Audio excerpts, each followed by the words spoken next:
안녕하세요. 사연에 빠지다의 DJ 민영입니다. 오늘도 사연 시작하기 전에 구독과 좋아요 버튼 눌러주시고요. 그럼 오늘의 사연 함께 시작해 볼게요. 안녕하세요. 저는 40대 여자입니다. 저는 결혼한 지 벌써 10년이 다 되어가는 유부녀예요.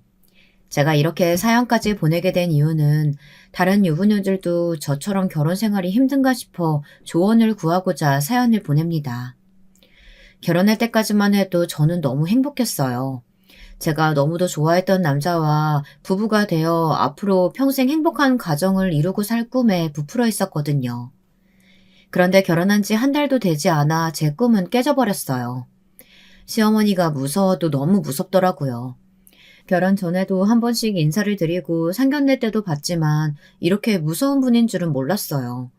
워낙 꼿꼿하고 고상한 분인 줄로만 알았는데 알고 보니 며느리를 잡으려고 작정한 분이더라고요.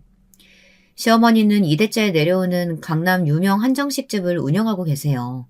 말이 식당이지 사실 웬만한 중소기업 저리 가라 정도의 규모를 자랑하는 식당이었죠. 일대 사장님은 남편의 할머니세요. 할머님은 음식 장사는 여자들이 하는 거라며 무조건 대대로 며느리에게 가게를 물려주라고 하셨답니다. 그게 돌아가실 때 유일한 유언이었대요. 며느리로서 남의 집에 시집와 한 집안을 건사하는 게 너무도 힘든 일이라는 걸 누구보다 잘 알았기에 자신이 이룬 식당을 앞으로 평생 고생할 며느리에게 물려주는 게 시어머니로서 해줄 수 있는 선물이라고 하셨다고 하더군요.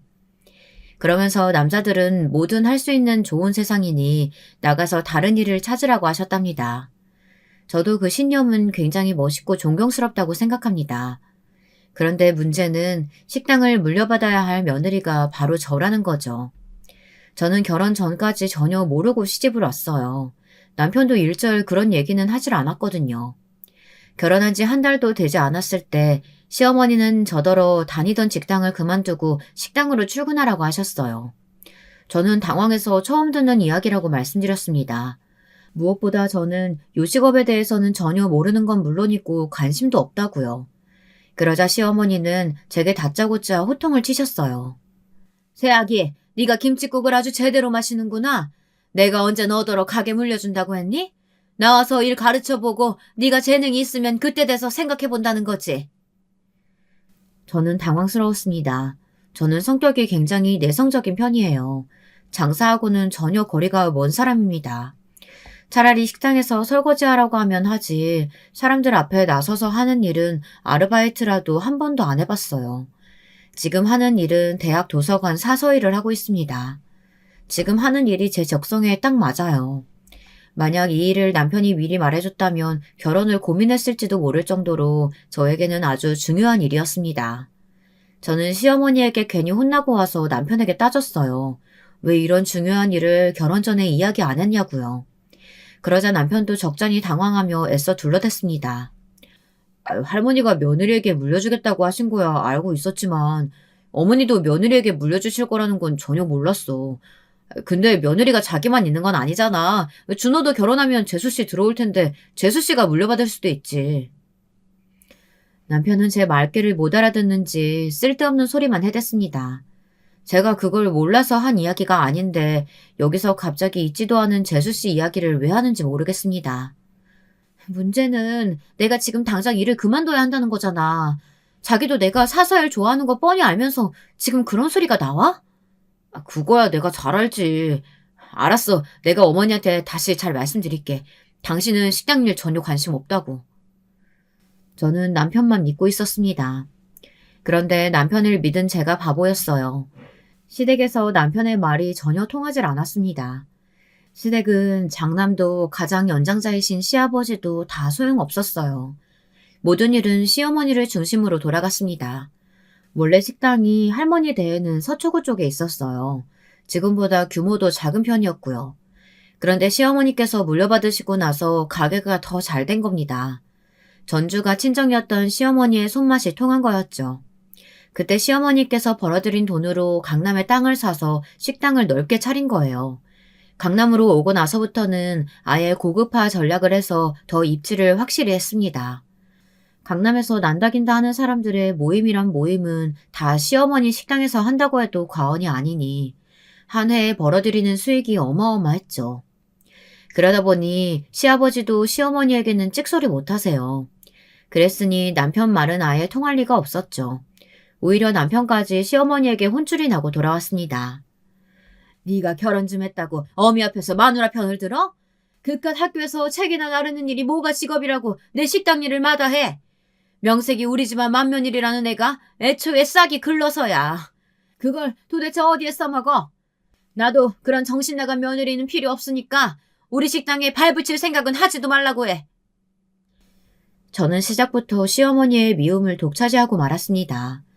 지금까지 이 집안에서는 돌아가신 할머니도 시어머니에게 꼼짝 못하셨다는데 이제 막 새 식구가 된 새파란 어린 며느리가 당신 말을 거역하니 미워도 너무 미우셨던 거죠. 하지만 시어머니에게 사랑 좀 받겠다고 제가 원하지도 않는 일을 하고 싶지는 않았어요. 남편은 아들인 자신도 있는데 왜 꼭 며느리에게 물려주겠다는 건지 도통 이해가 되지 않는다면서 오히려 저를 부러워했습니다. 친정 부모님도 마찬가지였고요. 저더러 어른들이 다 저를 생각해서 하시는 일인데 이상한 고집을 피운다고 하더군요. 이해해요. 그렇게 생각할 수 있죠. 식당에 들어가서 열심히 일만 배우면 그 큰 한정식당의 주인이 될 수 있는 거니까요. 하지만 저는 그런 꿈은 꿈속에서도 꿔본 적이 없습니다. 저에게는 전혀 다른 꿈이 있었으니까요. 그렇게 시어머니에게 미움을 받는 대신 자유를 얻은 저는 무난한 결혼 생활을 유지할 줄 알았습니다. 시어머니가 무섭기는 했지만 워낙 식당 일이 바빠서 저에게 신경 쓸 겨를이 전혀 없으셨거든요. 그런데 예상치 못한 복병이 등장했습니다. 바로 동서예요. 제가 결혼하고 몇 년 후 시동생이 결혼했습니다. 저는 뭣도 모르고 집안에 들어온 새 식구를 반갑게 맞이했어요. 그런데 동서는 처음부터 저와 잘 지낼 생각이 없는 사람처럼 보였습니다. 결혼 전에 시댁에 인사를 온다고 해서 저와 남편도 준비하고 시댁에 갔는데요. 저희 시댁은 집에 행사가 있으면 항상 시어머니가 운영하시는 식당에서 해요. 시어머니께서 가게를 비우면 큰일이 나는 줄 아셔서 일체 다른 식당이나 심지어 집에서도 잘 만나질 않거든요. 명절도 명절 당일 하루만 쉬시고 전후로는 다 식당에 나가십니다. 이제는 익숙해진 가족들은 아예 묻지도 않고 곧장 식당으로 가죠. 식구들은 먼저 도착해서 이것저것 준비를 도왔습니다.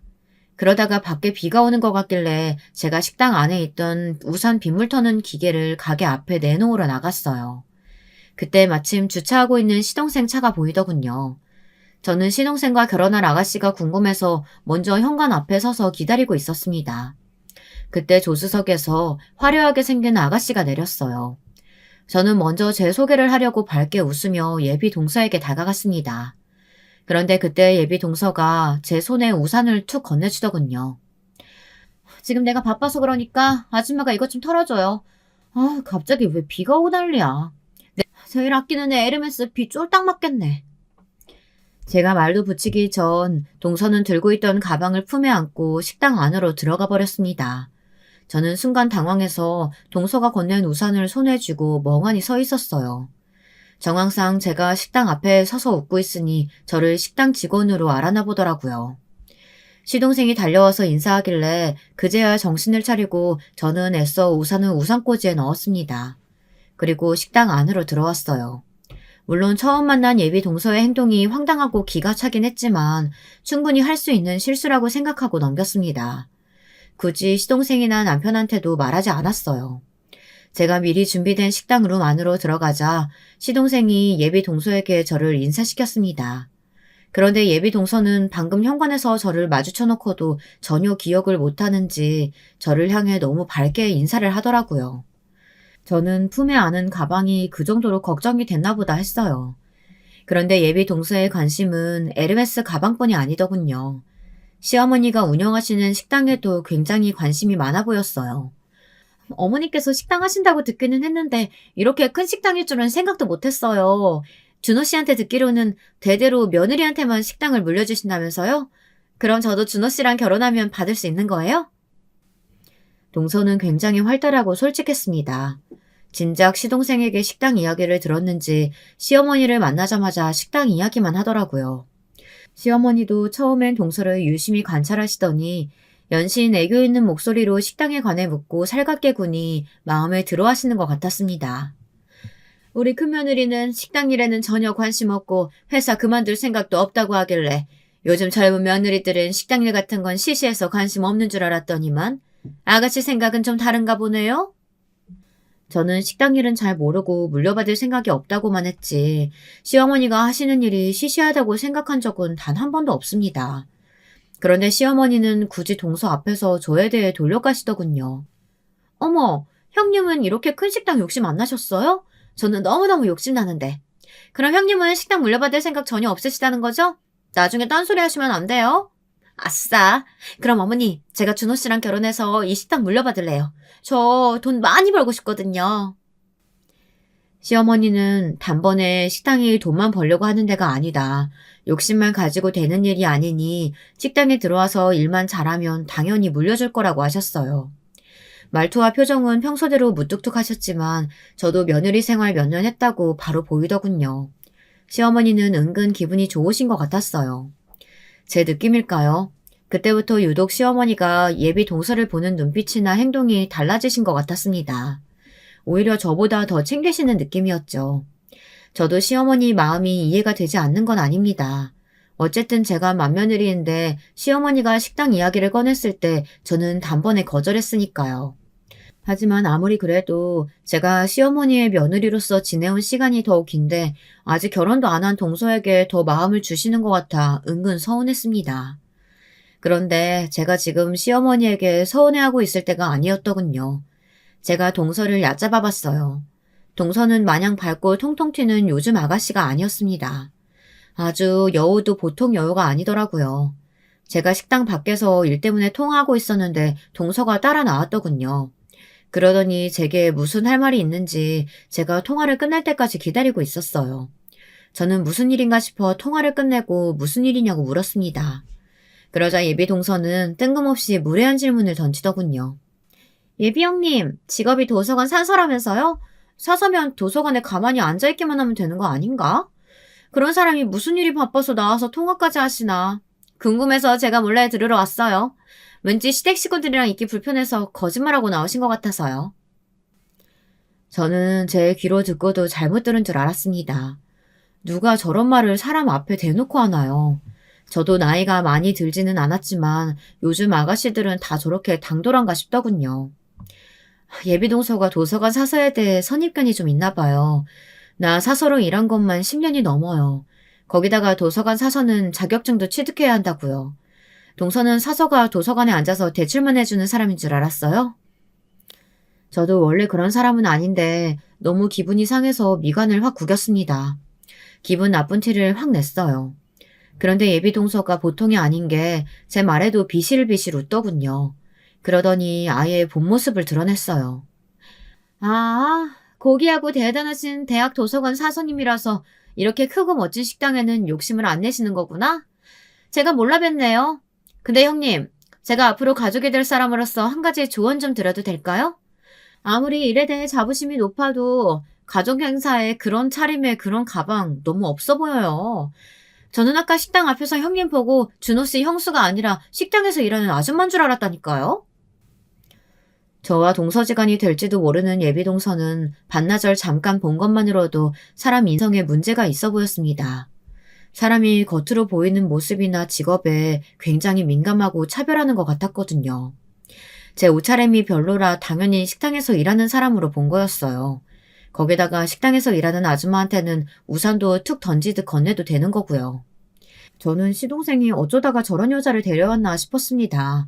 남편에게 예비 동서에 대해 아느냐고 물으니 예비 동서가 시동생 친구의 지인인데 SNS로 시동생을 보고 소개해달라고 몇 날 며칠을 쫄랐다네요. 정장을 입은 모습이 너무 멋있어서 반했다네요. 저는 남편 앞이라 애써 말하지는 않았지만 시동생이 한 번 보고 반할 정도의 외모는 아니에요. 대기업 과장이라 직업이야 좋지만 키도 작고 배도 나온 체형이라 여자들한테 인기가 많은 스타일은 아니거든요. 뭐 사람마다 이상형은 다르니 그럴 수도 있다고 생각했습니다.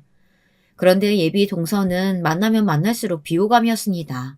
앞으로 가족이 될 사이니 좋게 보려고 노력도 해봤지만 예쁜 구석이라고는 전혀 없었어요. 아직 식도 안 올렸는데 왜 그렇게 미워하냐고요. 저와 비슷한 상황의 유부 선배님들이라면 100% 공감하실 겁니다. 어느 날이었습니다. 시댁에 잠깐 놀러 갔는데 시동생이 저더러 해외 직구를 해봤냐고 물어보더군요. 저는 경험이 있어서 해봤다고 했습니다. 그러자 반가워하며 뭘 좀 시키려고 하는데 도와달라더군요. 알고 보니 예비 동서가 시동생에게 명품 구두를 사달라고 한 거였어요. 저도 처음엔 결혼식 날 신을 구두라도 사나 싶어 봤는데 그것도 아니더군요. 그냥 예비 동서가 평소에 신을 구두를 시동생에게 사달라고 한 거였어요. 구두가 도대체 뭐로 만들었는지 250만 원이나 하더군요. 저는 아무리 생각해도 이건 아닌 것 같아 시동생을 말렸습니다. 무슨 날도 아닌데 이렇게 비싼 구두를 뭐하러 사주냐고 했습니다. 결혼식 날 신을 구두라고 해도 이건 너무 과하다고요. 우리 이슬이가 지금은 장인어른 공장에서 일하는데 원래는 모델과 나왔어요. 근데 그 모델과 친구들한테 청첩장 주러 갈 때 꼭 이런 구두가 필요하다잖아요. 대학 때도 친구들만 모델로 데뷔하고 자기는 못해서 창피했었는데 지금도 다들 부잣집에 시집가고 모임 때마다 머리부터 발끝까지 명품으로 휘두르고 온대요. 그래서 구두만이라도 꼭 이거 신고 싶다는데 남자친구가 어떻게 안 해줄 수가 있겠어요. 이제 보니 예비동서가 순진한 시동생을 아주 주물럭 요리를 하고 있더군요. 지금까지 사준 게 250만 원짜리 구두만이 아니었어요. 그날 식당에서 봤던 에르메스 가방도 시동생이 사준 거랍니다. 저는 이건 아니다 싶어서 남편에게 말했어요. 사람을 단면만 보고 판단할 수는 없지만 아무리 그래도 나이도 아직 어린 아가씨가 남자친구한테 몇백만 원씩 하는 명품을 사달라고 하는 게 정상인가 싶어서요.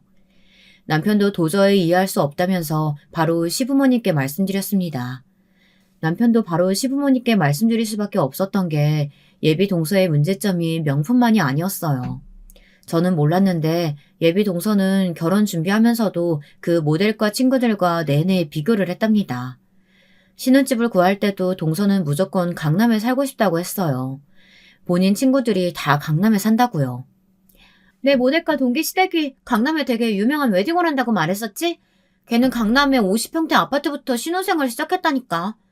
우리 자기 어머니도 강남에서 제일 유명한 한정식집 하는데 비슷하게 해주실 수 있지 않아? 우리 어머니 돈이 아무리 많아도 절대 사치하는 분 아니야. 형 결혼할 때도 20평대 해주셨는데 나 결혼한다고 갑자기 강남에 50평대는 말도 안 되지. 시동생이 동서에게 충분히 알아듣게 이야기했는데도 동서는 전혀 아랑곳하지 않았답니다. 어머니처럼 대단한 사업가가 집 사는 거 가지고 사치라고 생각하는 게 말이 돼? 집은 충분히 투자할 가치 있는 거잖아. 그리고 내가 그 촌스러운 자기 형수랑 같아? 그 형수는 30 넘어서 결혼했고 나는 20대 수준 자체가 다르잖아. 나 정도면 당연히 결혼하면서 그 정도는 받아야지. 이미 그런 문제들이 있다 보니 남편은 예비 동서에 대해 신경 쓰이는 부분이 있었나 보더군요.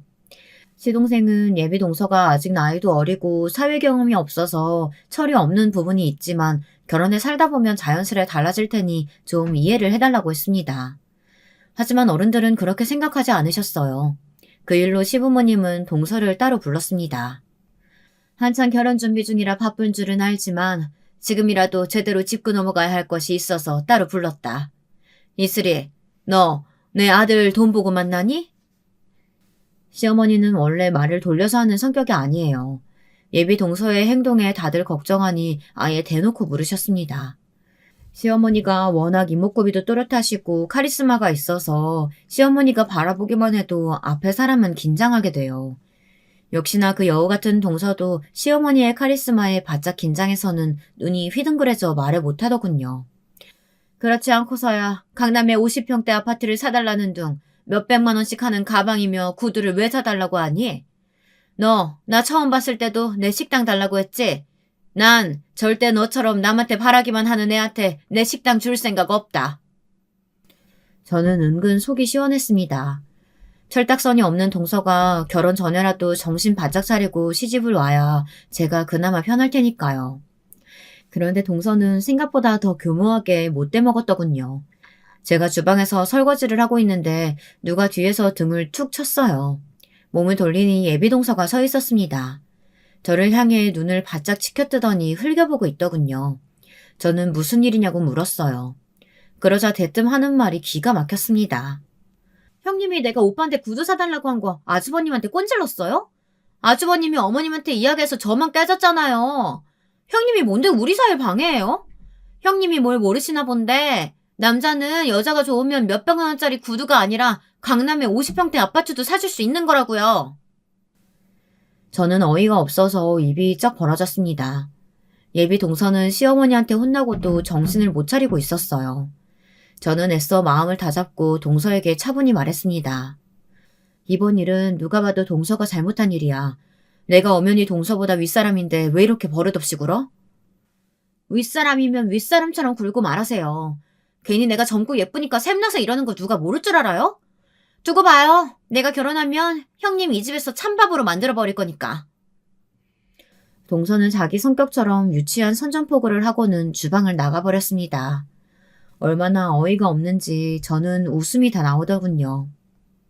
그런데 그때부터 본격적으로 동서는 저를 연적으로 생각해서 말도 안 되는 걸 가지고 시비를 걸기 시작했어요. 그러던 어느 날이었습니다. 시어머니 생신날이 얼마 남지 않았을 때였어요. 시어머니께서 이번 생신은 집에서 하자고 하셨습니다. 자꾸 식당에서 가족들이 모여 행사를 하다 보니 직원들이 우리 집안 행사를 챙기느라 다른 손님들께 소홀해지는 것 같다면서 앞으로는 가족들 행사는 모두 다 집에서 하겠다고 하셨어요.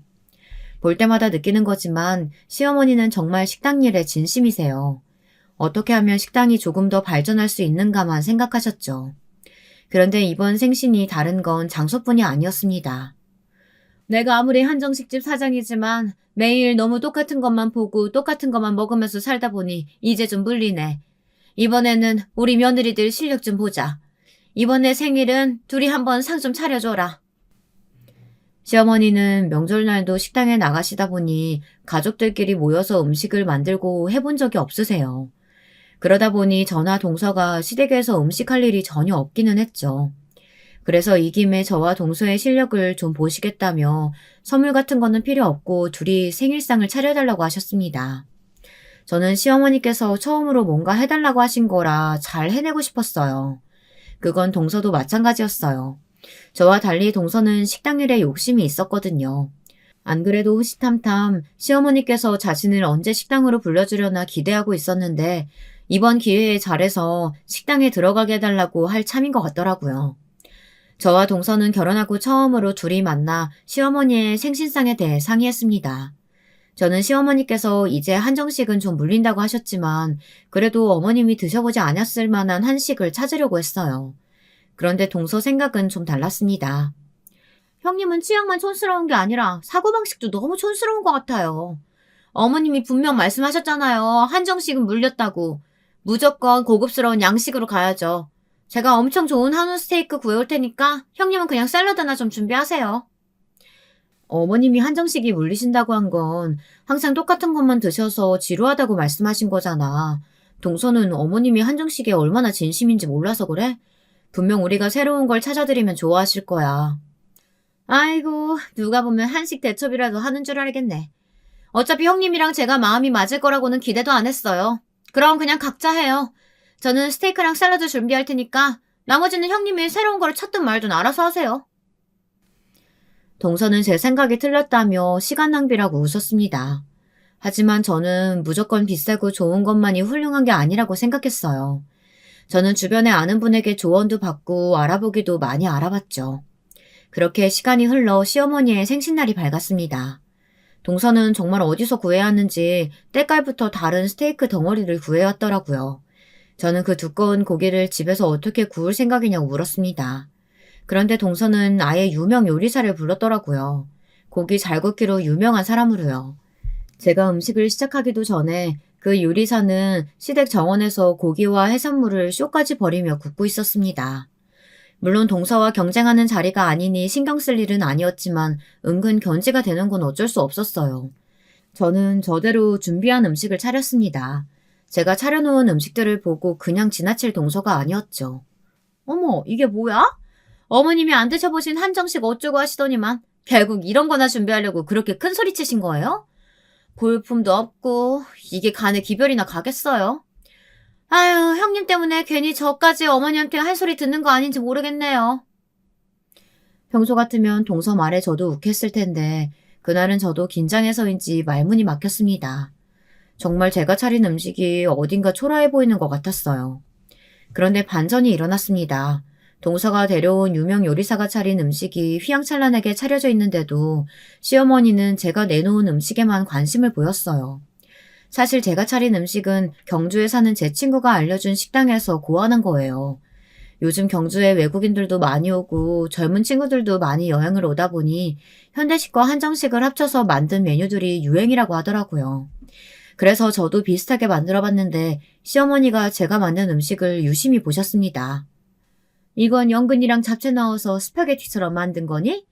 어머, 이건 또 뭐야? 나물 올려서 만든 피자? 어쩜 그네, 네가 이런 생각을 다 했니? 나 이런 한식은 처음 본다. 시어머니는 유명 셰프가 만든 스테이크에는 눈길조차 주질 않으셨어요. 오로지 제가 만든 음식과 제가 어디서 보고 참고했는지에 대해서 꼬치꼬치 물으셨죠. 그날 결혼하고 처음으로 저는 시어머니에게 칭찬을 받았습니다. 알고 보니 시어머니가 새로 세우고 계신 계획이 있었더라고요. 2호점을 생각하고 계셨어요.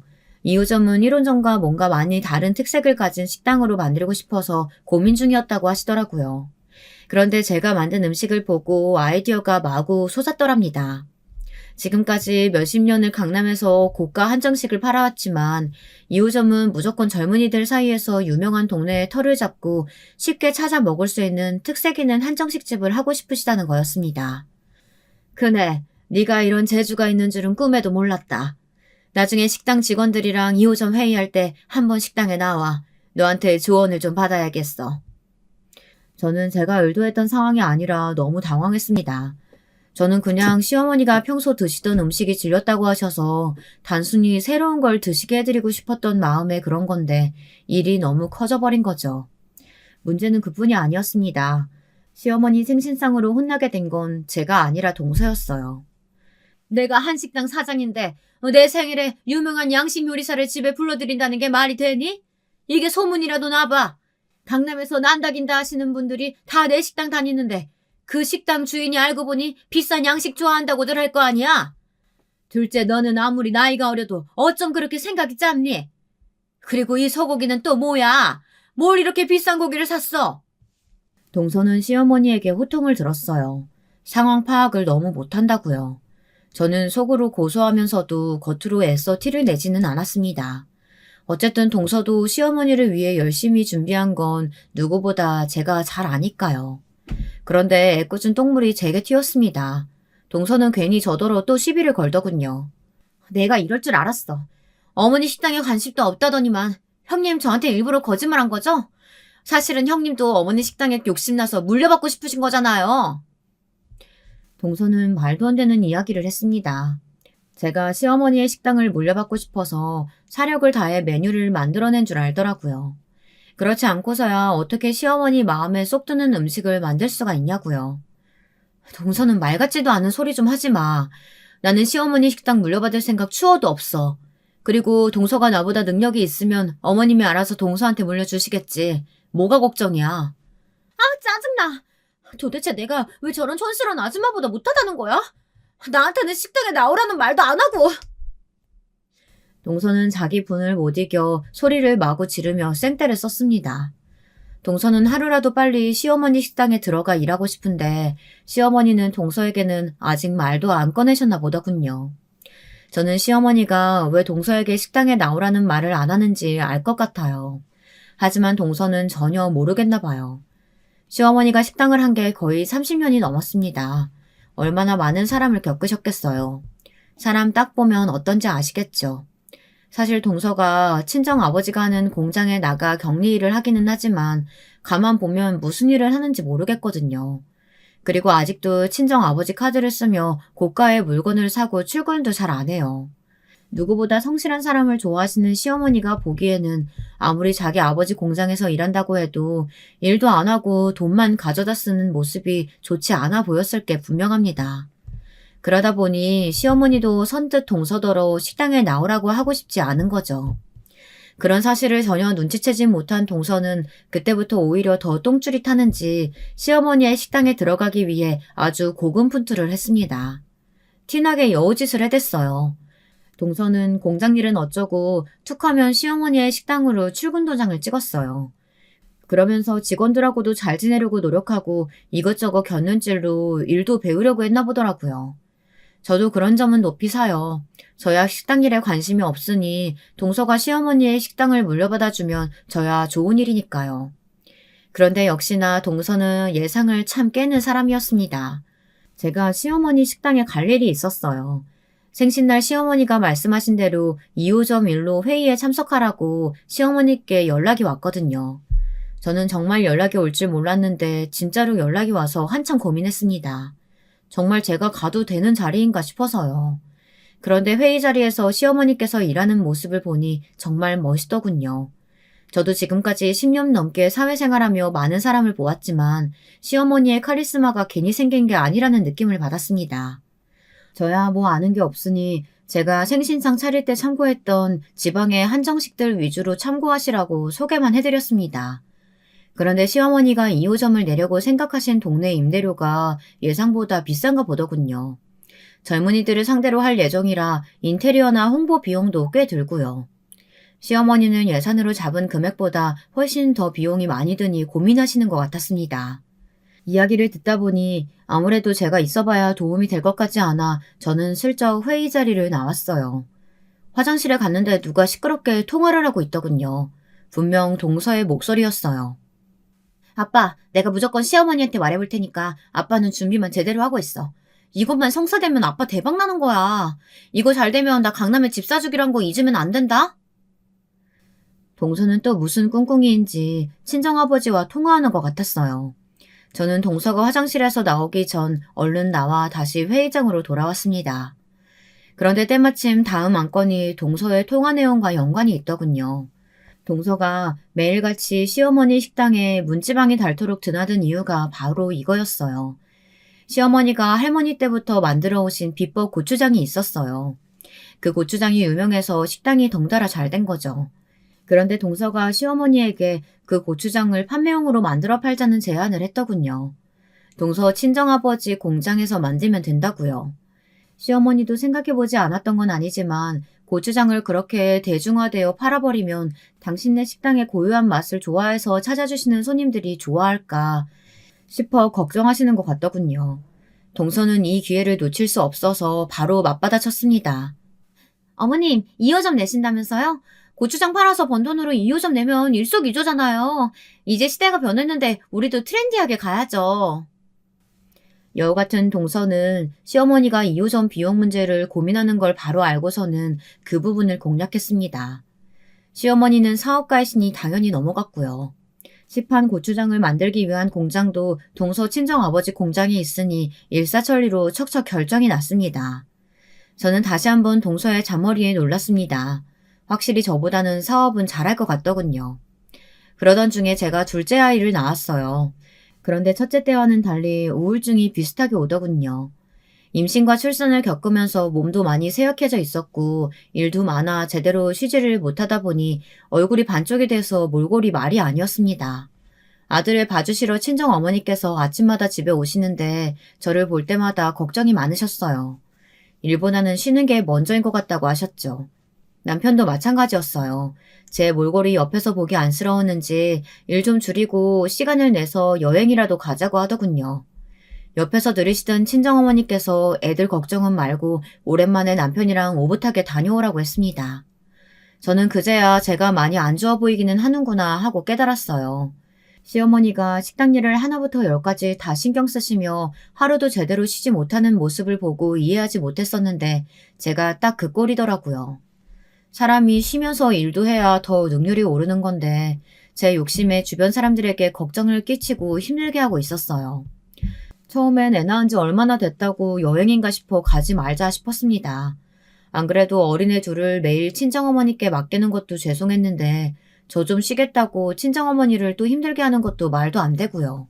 그런데 그런 제 마음을 아신 친정어머니는 저에게 이번에는 무슨 일이 있어도 쉬다 오라고 하셨습니다. 애들 한창 클 때는 너희들이 놀러갈 정신도 없고 그때는 엄마도 늙어서 애들 못 봐. 차라리 엄마가 한 살이라도 어려서 도와줄 수 있을 때 다녀와.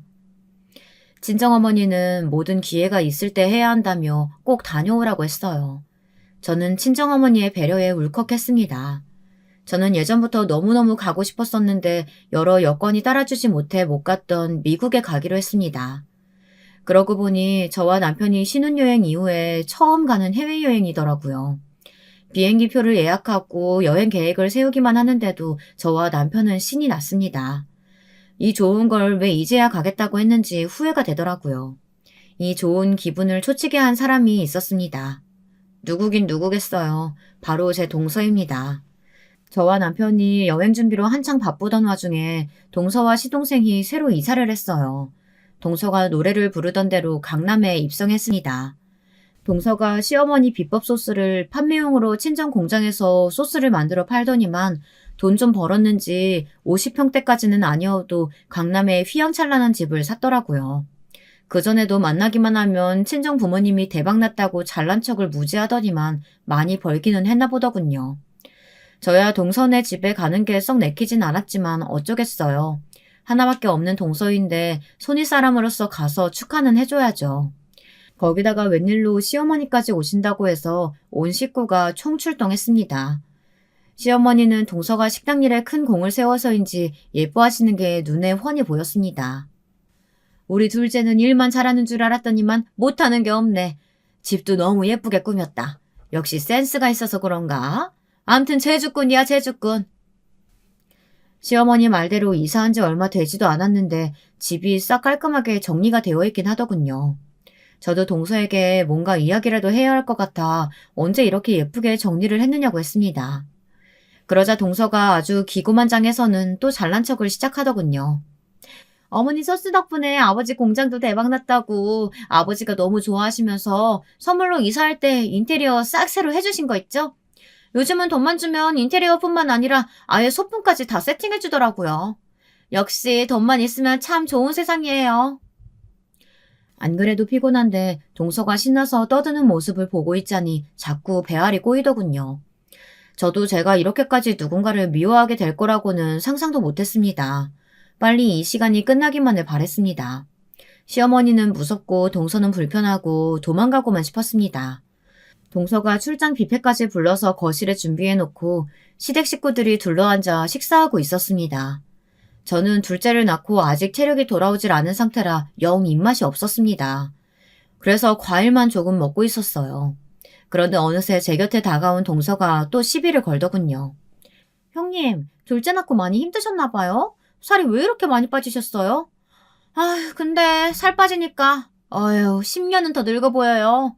이러다가 아주버님보다 누나로 보이겠어요. 좀 드세요. 동서는 멋대로 제 접시에 음식을 마구 담았습니다. 저는 순간 짜증이 나서 그만 담으라고 동서의 손을 툭 쳐버렸습니다. 그러자 동서가 들고 있던 점씨가 바닥에 떨어지면서 음식이 바닥에 떨어졌습니다. 소란스러운 소리에 시부모님은 무슨 일이냐며 제가 있는 쪽으로 달려오셨습니다. 그런데 그때 동서가 불쌍한 표정을 짓더니 말도 안 되는 소리를 해댔습니다.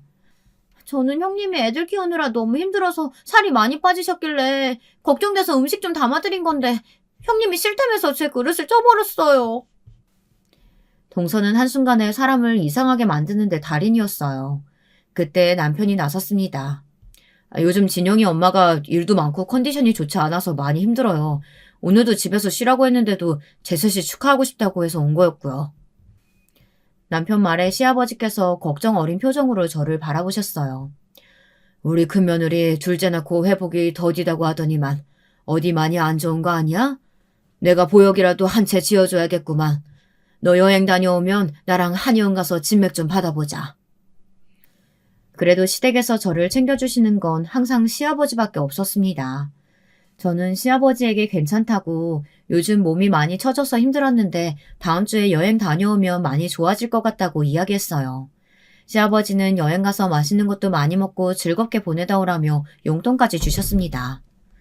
동서는 시어머니의 사랑을 독차지하면서도 제가 시아버지에게 잠깐 관심 좀 받는 게 셈이 났나 봐요. 식사가 끝날 때쯤 집에 갈 채비를 하고 있는데 동서가 슬쩍 제 곁에 오더군요. 사실 동서가 저에게 궁금해하는 거야 뻔했습니다. 아까 시아버지의 대화를 들었으니 아마 제가 어디로 여행 가는지 궁금했을 거예요. 저는 동서에게 친정엄마가 아이들을 봐주기로 해서 미국으로 2주 정도 다녀올 생각이라고 이야기했습니다. 그런데 제 이야기를 듣던 동서는 기가 막힌다는 듯 콧방귀를 키웠어요. 그러더니 한다는 소리가 가관이더군요. 형님이 미국에 간다고요? 헐, 집이라도 팔아서 가시게요? 동서는 항상 저런 식이었습니다. 저를 무시해도 아주 개무시했죠. 저도 더는 참을 수 없었습니다. 지금까지 제가 호구라서 동서의 만행들을 다 참아준 게 아니에요. 한 집안의 며느리라고는 달랑 둘인데 괜한 분란 만들어봐야 어른들 보시기 좋지 않으니 큰 며느리로서 참고 인내한 겁니다. 하지만 이제는 안 되겠더군요. 이 재수없는 졸부년에게 참교육을 시켜줘야겠어요. 저는 잔뜩 성질이 난 얼굴로 동서에게 다가갔습니다. 그리고 제 핸드폰을 꺼내 은행 어플을 켰어요. 그리고 제 은행 잔고를 열어 동서 눈앞에 똑똑히 보여줬습니다. 그러자 동서는 눈을 질끈 감으며 지금 뭐 하는 거냐고 소리를 지르더군요. 저는 화가 나서 동서의 어깨를 세게 밀치고 뺨을 한 대 갈겼습니다. 졸부년 주제에 깝치지 말고 뒤지기 싫으면 눈 똑바로 뜨고 봐. 내가 어떤 사람인지.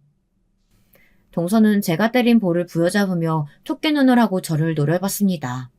저는 손에 들고 있던 핸드폰을 한 번 더 동서에게 들이댔어요. 그러자 그제야 핸드폰 화면을 확인한 동서가 눈을 부릅뜨고 화면을 다시 한번 보더군요. 그러더니 뒤에 붙은 0을 세웠어요. 무식한 년. 이 정도도 큰 돈은 본 적 없어서 살 줄도 모르나 보지? 통장에 있는 현금만 자그마치 20억이다 이년아. 네가 감히 날 무시해? 그랬습니다. 제 통장에는 순수 현금만 20억이 넘게 있어요. 사실 제가 도서관 사서로 지내면서 그냥 도서관에만 붙어 있었던 게 아니에요.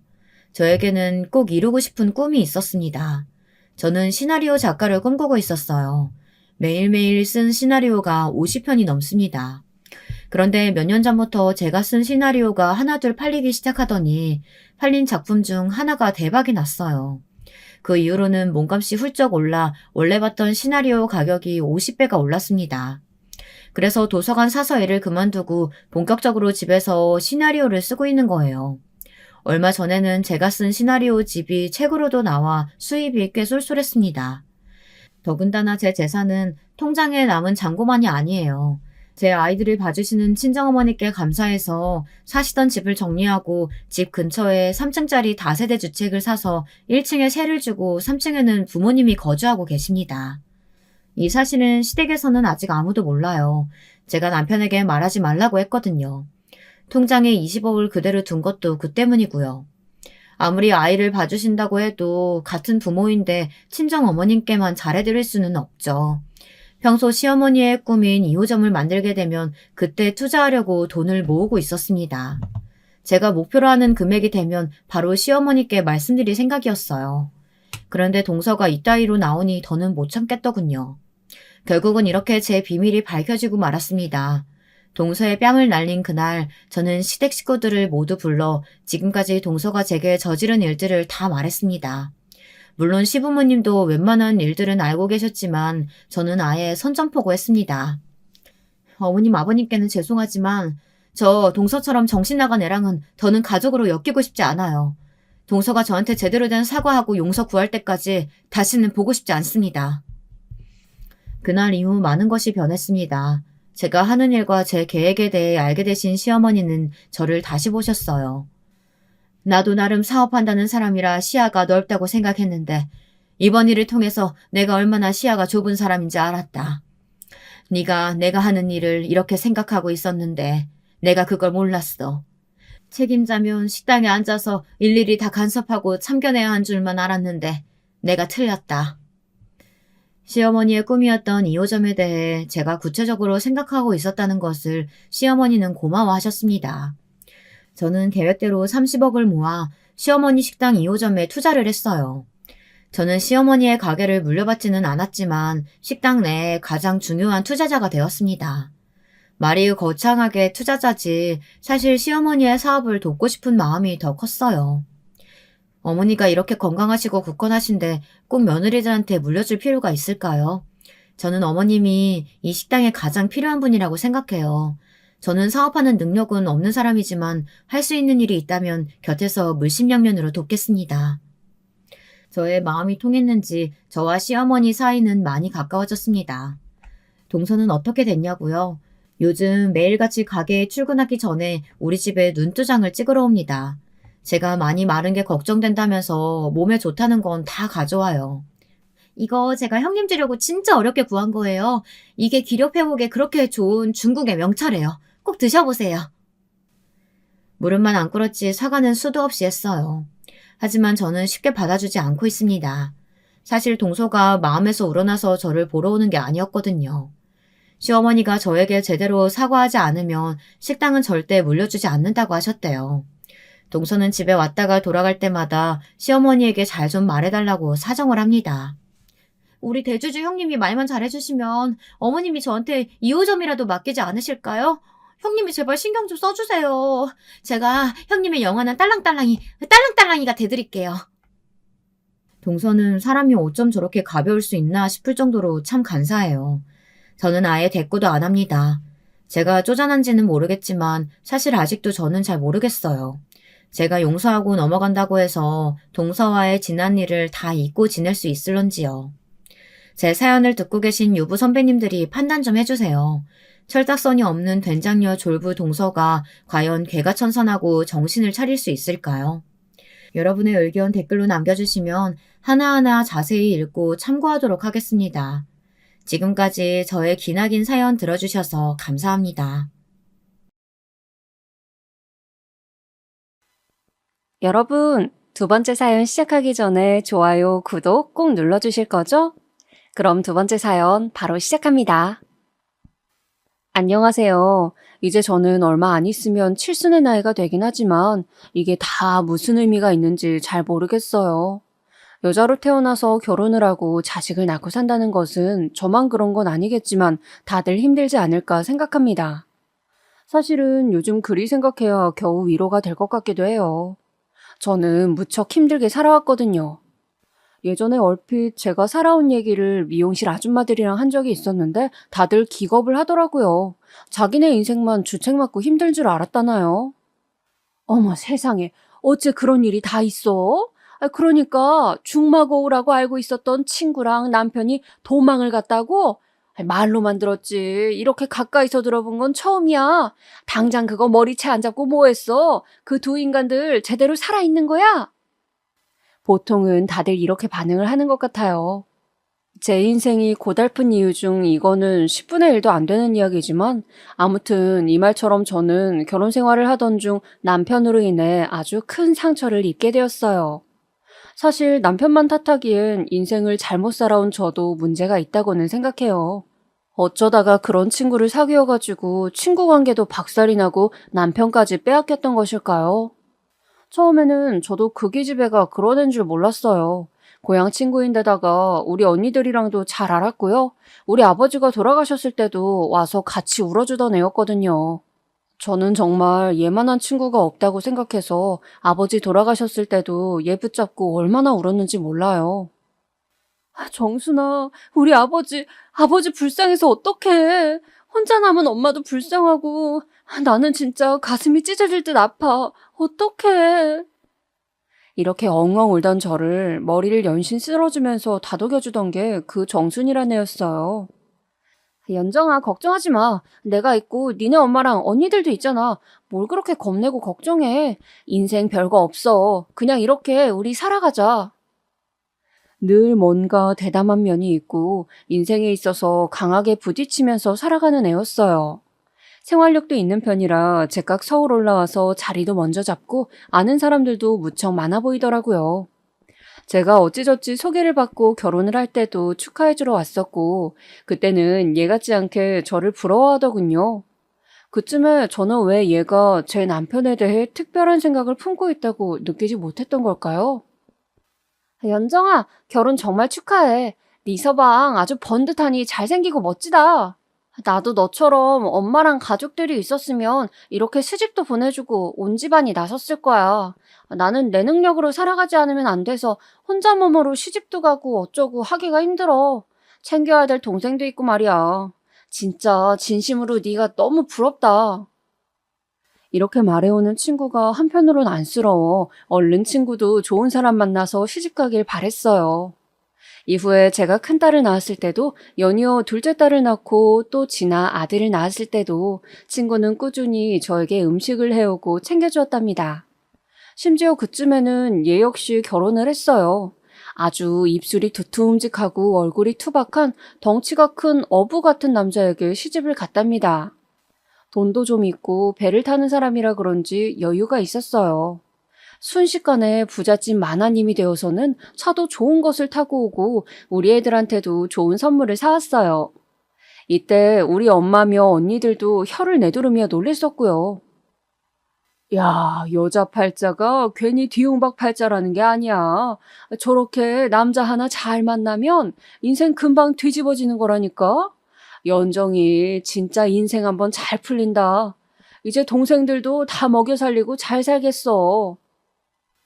저도 비슷한 생각을 했던 터라 친구가 참 잘 풀린다고 생각했어요. 그런데 제가 한창 새 아이들과 뒤치다거리느라 정신이 없을 즈음 친구가 울면서 우리 집에 문을 두드린 적이 있었어요. 눈 한쪽이 시퍼래가지고 고운 얼굴이 엉망이 되어서 문을 여는데 정말 기절초풍하겠더군요. 어떻게 된 거야? 얼굴이 왜 이래, 정순아? 연정아, 나 살기 싫다. 나 이렇게 살아. 나 어떡하니? 정순이는 완전히 무너져가는 얼굴로 저에게 폭 안겼고 그렇게 한참을 울었어요. 당시에 저는 친정엄마가 집에 와서 아이들을 봐주고 계셨는데 정순이가 안쓰럽다며 밥도 한 상 차려주시고 그렇게 며칠을 달래주면서 함께 있었답니다. 나중에야 자초지종을 듣고 비로소 정순이의 입장을 안타깝게 여기게 되었어요. 사실 진즉 묻고 싶었지만 정순이가 너무 민망하고 고통스러울까봐 못 묻고 있었거든요. 당시 우리 집 앞에 핀 봉선화 잎을 뜯어다가 같이 손에 물들여가면서 어릴 때 마냥 이런저런 추억을 얘기하다가 문득 털어놓더군요. 그 사람 여자가 있더라. 그러면서 나보고 금방 질렸대. 짐 싸가지고 나가래. 돈 얼마 던져주더니 꼴도 보기 싫다고 나가라더라. 내가 싫다고 매달렸더니 얼굴이 이 모양이 되어버렸어. 남자가 너무 무섭다, 연정아. 그러면서 눈물을 뚝뚝 흘리는데 제법 생활력이 강하고 인생에 자신 있어 보이던 애가 이렇게 작아진 걸 보고 마음이 참 안 좋더군요. 저도 몰래 엄마에게 사정을 설명하고 그렇게 정순이를 우리 집에 얼마 더 있게 해주기로 했어요. 남편은 처음에 의아스러워했지만 워낙 오랜 제 친구인 걸 아는 데다가 예전에도 몇 번 지방에서 올라와서 며칠 자고 간 적이 있었거든요. 이때는 한 달 정도 우리 집에 같이 살다가 금방 자리 잡고 나가기로 했었어요. 사실 남편이야 낮 시간대에는 집에 없기도 하고 우리 친정 식구가 하나 더 들어온 걸로 여기는지 딱히 묻지 않더군요. 하지만 정순이가 이제 자기는 더 이상 폐를 끼치면 안 된다며 살 곳을 찾았다고 나가던 날, 그날의 남편의 반응이 왜 그리 이상했는지 뒤늦게 알게 되었어요. 연신 술을 마시고 들어와서 주정을 해대던 남편의 모습이며 터미널까지 애 업고 따라가겠다는 저를 한사코 마다하던 정순이의 모습, 왜 연관성이 있음을 그때는 몰랐을까요? 차라리 알 거면 아주 늦게 알던지 아니면 아예 빨리 알아챘으면 좋았을 텐데 정순이가 떠난 지 2주쯤 되었으려나요? 우리 막내 아들이 돌쯤 되던 무렵이었고 시어머니도 우리 집에 들린다 어쩐다 하고 있었을 때예요. 그때 남편이 불쑥 저에게 털어놓아서 알게 됐지 뭐예요. 이 인간은 뭐가 그렇게 자랑스럽고 애틋해서 저한테 그런 말을 한 것일까요? 뽀글뽀글한 파마머리가 다 풀어지고 애셋을 몇 년 연달아 낳고 얼굴은 붓기가 아직도 안 빠지고 어딘가 부스스한 자기 아내가 그렇게 만만하고 우습게 여겨졌던 것일까요? 술도 안 취해서 어떻게 맨정신으로 저한테 그런 말을 했는지 참 어이가 없었어요. 당신 말이야. 그 정순 씨 어디 갔는지 몰라? 당신 알잖아. 당신은 알지 않냐고, 어? 무슨 알코올 중독이라도 된 사람 마냥 아주 다급하고 정신없게 저에게 묻는 거예요. 막내 아들을 낳을 무렵부터 심드렁하게 굴고 저한테 짜증을 많이 내고 무뚝뚝했던 사람이었어요. 우리 친정엄마는 그걸 그냥 그러려니 여기라 했거든요. 남자들은 다 그런다고 말이에요. 여자가 그렇게 연달아 애를 셋씩 낳고 나면 여자로 안 느껴지는 거야. 그럴 때는 네가 너무 쪼아대지 말고 그냥 놔둬. 남자들은 그러다가 다 지들 아쉬우면 돌아오는 법이야. 여자가 너무 다급하게 쫓아다니면 도망간다고. 엄마의 말이 너무 얄밉고 억척스럽게 들렸지만 별 수 있나 싶었어요. 근데 남편의 당시 냉랭함은 이유가 다른 데에 있었던 건지 아니면 이유가 그게 맞긴 한데 길이 이상한 데로 새버린 건지 모르겠더라고요. 대뜸 저에게 제 친구 정순이를 그리고 아주 애타게 찾는 거예요.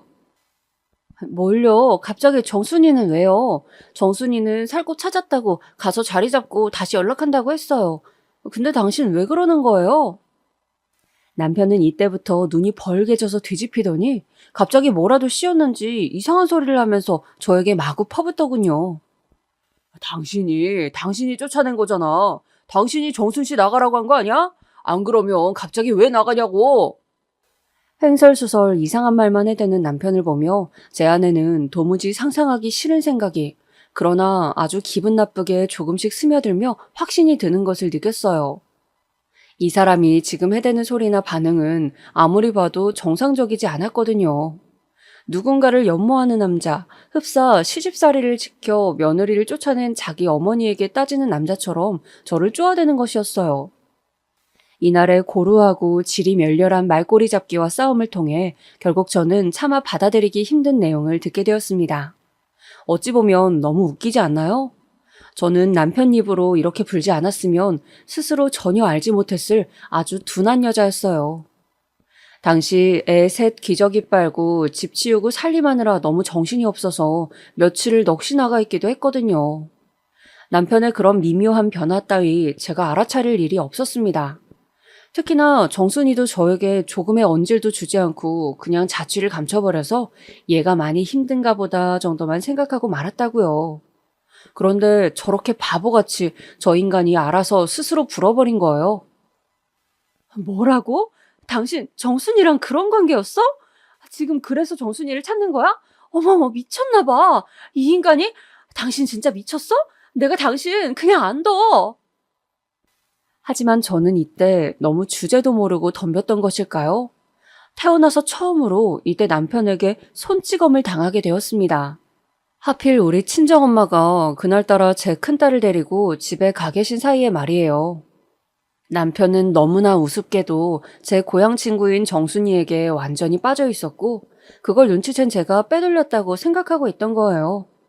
대체 둘이 어떤 사이까지 되었는진 모르겠지만 그 순간 남편에게 저는 역적보다 더한 원수였나 봅니다. 생전 들어보지도 못한 욕설을 퍼부으면서 저를 몰아세웠고 흠씬 두들겨 맞은 저는 끝내 간신히 옆집에 도움을 청하기에 이르렀어요. 젊다면 젊었던 새댁 시절 애 낳고 몸을 푼 지 얼마 되지도 않은 저는 너무 어이없는 이유로 남편으로부터 이런 꼴을 당하게 되었습니다. 당시에는 이혼하는 것도 무섭고 쉽지 않았습니다.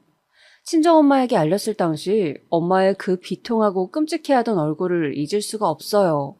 우리 큰언니네 형부가 이 사실을 알고 대신해서 혼내주겠다는 것을 엄마가 얼마나 말렸는지 몰라요. 이서방 그만하게. 이러다 사위 둘 다 잃을 수는 없네. 내가 알아서 할 테니 자네는 그냥 놔두게. 마음은 내가 고맙게 받을 테니까 제발 나서지 말아주게. 부탁이야. 아마 엄마 딴에는 덩치도 크고 힘도 장사인 큰형부가 여차저차해서 우리 남편을 잘못 건드렸다간 사태가 커질 거라고 생각을 했었을 거예요. 하지만 그보다 더 가슴이 미어지는 건 엉망진창이 된 딸의 얼굴이었을 거예요. 저도 자식이 있으니 그런 엄마의 마음을 이해는 하지만 아무튼 제 인생이 너무 기구하고 처연하게 느껴지더군요. 엄마는 저를 몇 번이나 달래고 어르면서 그래도 이혼은 안 된다고 말씀을 하셨어요. 아무리 그래도 이혼은 안 돼. 정 그러면 내가 같이 붙어 있으마. 설마 애미가 같이 있는데 손찌검을 하겠냐? 그리고 저것도 다 불지르고 요란하게 구니까 들떠서 저러는 거지. 시간 지나면 다 진정될 거야. 정순이 고년이 돌아오지 않으면 제 아무리 마음이 떠 있어도 어쩌겠어. 다시 조강지처한테 돌아와야지. 네가 조금만 참아라. 이 일을 계기로 하여 저는 얼마간은 친정엄마와도 연을 끊게 되었어요. 아무리 그 당시 친정엄마로서 겨우 생각해낸 방법이라고는 하나 저는 남편과 한 공간에 있게 되는 것이 죽기보다 싫었어요. 그래놓고 아무렇지 않은 듯 저에게 사과를 하고 우리 엄마에게 보약이랍시고 뭘 사다 바치는 가증스러운 모습이라니요. 하지만 애 셋을 데리고 당장 어딜 갈 수도 없었던 저는 이혼할 엄두가 나지 않았습니다. 친정엄마를 우리 집에 못 오게 했지만 남편과 같이 사는 것도 싫었어요. 결국 이때 이혼도 별거도 뭣도 아닌 채로 저는 애들을 데리고 무작정 큰언니네로 가게 되었어요. 그나마 언니네는 애가 하나였기 때문에 어찌저찌 우리가 낑겨서 지낼 수는 있게 되었거든요. 그러나 언니도 어디까지나 얼마간이지 계속 오래도록 지내는 건 한계가 있잖아요. 이쯤 되니 엄마도 제가 너무 불쌍하고 답이 없다 싶으셨는지 이혼하라고 그제서 허락을 하시더군요. 내가 잘못했다, 연정아. 멀쩡히 결혼해서 애만 셋 낳고 잘 키운 네가 무슨 잘못이 있겠어? 내가 잡아 족쳐야 했던 건 강서방이지. 엄한 내 딸 보고 참으라고 얻어맞은 딸이 견뎌야 할 일이 아니었어. 그 집에서 나와라, 어? 하지만 우리 집에서 일이 결정을 한다고 금방 진행되진 않았고 고집불통의 극치인 시어머니와 4명의 시누이들은 아주 독한 악마들처럼 저를 붙잡고 놔주지 않았어요. 아들 하나만 있는데 그 밑으로 자식을 셋이나 낳아두고 심지어 막내는 아들을 낳았잖아요. 그런데 며느리가 쏠랑 이혼해서 그 자식들을 다 데리고 가겠다니 시댁 입장에서는 욕심이 나는 거예요. 얘라 이거사? 그러게 네가 주변 사람 관리를 잘했어야지. 애도 낳고 여자가 그 모양으로 처 자빠져 있으면 남자도 여자 생각할 수 있는 거 아니야. 그럴 때 여시 같은 여자를 집에 불러들인 건 그냥 나 잡아잡수 한 거 아니여? 니도 알면서 그런 거 아니냐고. 어디 세상 순진한 우리 상철이를 죽일로 만들어가지고 생호라비를 만들어? 이 죽일 거사!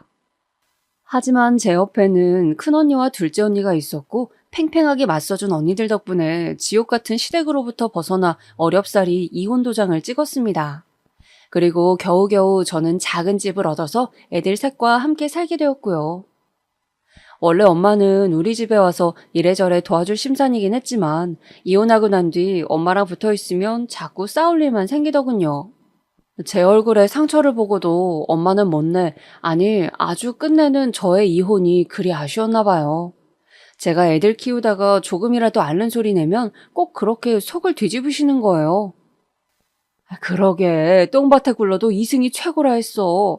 이러니 저러니 해도 서방이 있는 게 얼마나 나았겠냐? 돈이라도 거기서 굴러 들어올 거 아니야. 이 말이 얼마나 저를 괴롭게 하던지 툭하면 엄마와 싸우게 되었답니다. 그러다 보니 엄마와도 좀 서먹서먹해지면서 다시 큰언니네로 가시고 홀로 다시 애들을 키웠어요. 사실 붙어있는 건 안 좋긴 했지만 이러니 저러니 해도 엄마는 경제적으로 여유가 없지는 않은 분이셨어요. 그러니 이혼하고 홀로 된 제가 많이 안쓰러우셨는지 얼마간의 최소 생활비를 계속 보태주시긴 했었답니다. 점점 애들이 자라는 동안 언니들이 종종 와서 조카들을 봐주기도 하고 신경도 써주었어요. 그런데 저도 나름의 충격을 겪고 난 뒤 멍해 있기도 하고 힘껏 신경을 못 쓰고 키워서 그런 걸까요? 큰딸도 그렇고 둘째도 마찬가지고 막내 아들도 정말 애지간히 제 속을 썩이더라고요. 제가 처음으로 그때 남편의 빈자리를 생각했어요. 늦게나마 엄마의 말이 맞다는 생각이 들더군요. 엄마 말이 맞아. 강서방이 이뻐서 다시 데리고 살라는 얘기가 아니고 자식 낳아놓고 짊어지는 짐이 너무 크니까 그냥 아빠 역할이라도 하게 하라는 거였지? 그때 내가 그냥 눈 딱 감고 그 인간이랑 살았어야 했나? 어쩜 이렇게 자식들이 한 명도 아니고 3명이 연달아 가면서 하루에 사고를 쳐대냐. 이러면 안 되는데 누가 애기 안 생겨서 절실하다고 하면 한 놈이라도 줘버리고 싶다 정말. 참 어미로서 매정한 소리를 저도 해댔다 싶어요. 하지만 이때 하루가 멀다 하고 새놈들이 그 크지도 않은 집안을 부숴가면서 난리를 쳐대느라 저는 아주 잠깐의 바깥일도 할 수가 없었어요. 큰딸이 멍청한 사고를 쳐버리면 둘째 딸은 같이 앵앵대고 오줌 싸개가 되어 한강을 만들어 놓고 막내 아들놈은 조용해서 뭘 하나 하면 불꽃인지 뭔지를 터뜨려가지고 화상을 입고 아주 엉망진창인 거예요. 한 놈이라도 잡고 좀 어르려고 하면 나머지 두 놈들이 조용히 사고를 치고 밥 하나 제대로 먹일 수가 없었습니다. 이때 울며불며 가슴을 쳐대는 저를 두고 언니들도 오고 엄마도 와서 얘네들을 좀 야단치기도 했어요. 여간에서 말을 듣는 애들이 아니니 꽤나 무섭고 엄한 말로 혼내곤 했는데 어느 순간 딸내미가 사춘기 때 저에게 이런 말을 하는 거예요. 무척 당황스럽게 말이에요. 엄마, 난 옛날부터 큰 이모랑 작은 이모가 싫었어. 외할머니도 맨날 무섭게 야단치고 말이야. 같이 있는 거 너무 싫어. 엄마가 이모들이랑 할머니 좀 안 오게 해봐. 이때 진짜 하늘이 노랗더라고요. 지네들 먹이고 입히고 하는 돈도 다 외할머니한테서 온 거고 비록 말 안 들을 때 야단을 칠지언정 용돈도 주고 겉으로만 야단을 칠 뿐 뒤로는 살뜰히 챙겨주는데 말이에요. 사실 그 무렵 때에는 언니들도 뒤늦게 애가 생기고 바빠서 굳이 올 타이밍도 아니었어요. 엄마도 몸이 아프셔서 이모들네 가 계실 때라 딱히 접점이 있을 때는 아니었거든요. 근데 그 틈을 타서 큰딸이 저렇게 안 보고 싶다고 못을 박으니 좀 당황스럽고 약간 서럽기도 한 거예요. 하지만 그런 말들이 씨가 먹히는 애가 아니었고 이미 고집이 엄청 센 상태로 중학생이 되어버렸어요. 그 밑에 녀석들도 저런 모습을 보고 똑같이 되바라지게 자라가지곤 정말 징그러울 정도로 말을 안 듣고 사고를 쳐대는 거예요. 막내 아들이 중학생 되었을 때부터 저는 이 삼남매에 대학을 보내겠다고 공장도 다니고 옷가게도 차려보고 별의별 일들을 다 해봤어요. 다행히 언니들과 엄마 덕분에 일자리도 얻고 부동산에 대해서 조금 정보가 있는 엄마를 통해 저도 조금씩 재산을 늘리게 된 거예요. 그런데 언제쯤엔가 아주 어이없는 사건이 발생했으니 애들 고모 말이에요. 그러니까 애들에겐 막내 고모이고 저에겐 막내 시누이인 거예요. 글쎄 이 인간이 애들이 각각 20살을 훌쩍 넘겨서 다 크고 나서 굳이 찾아낸 거예요. 이것도 전 큰딸이 말해줘서 알았답니다. 엄마, 막내 고모랑 우리 저번에 만났어. 아빠랑 고모들이랑 다 같이 한정식 집에서 만났다? 고모들 엄청 울더라고. 나는 얼굴 기억도 날까 말까 한데 말이야. 아빠는 사진에서 봤던 것보다 한참 늙었는데 그래도 알아보겠더라. 나는 조금 아빠가 기억 속에 있었나 봐. 뭐야? 그래서 니들 다 찾아가서 만나고 왔다고? 이쯤에는 이미 큰딸은 독립한답시고 원룸을 얻어 나갔고 작은 딸과 아들만 저랑 같은 집에서 살 때였어요. 근데 뭐 사실 성인들이니 제각기 약속도 있고 생활들이 있어서 자세하게 뭘 알지는 못하긴 하죠. 그런데도 이 녀석들이 저한테 제 아빠 만났다는 얘기는 전혀 하지를 않는 거예요. 약간 서운함이 느껴지기도 하고 결국 제가 밥 먹다가 아들에게 물어보니 퉁명스럽게 저한테 뭐라고 했냐면요. 왜? 큰 누나가 그래? 근데 뭐 어떡해 엄마. 아빠도 고생 많이 하고 살았다잖아. 너무 어릴 때 엄마랑 아빠랑 헤어져서 나도 힘들었어.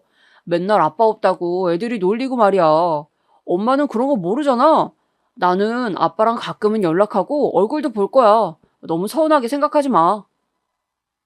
이때 저는 머릿속이 복잡해지면서 조금은 우울해지더군요. 사실 뭐 천륜을 어쩌겠어요. 이걸 저도 잘 정리해서 놔줘야 하는데 남녀 사이인 부부의 연만 너무 생각했던 건지 애들이 새삼 지 아빠를 만나겠다는 게 그렇게 갑갑하더군요. 저랑 제 아빠 사이에 무슨 일이 있었는지도 모르고 말이에요.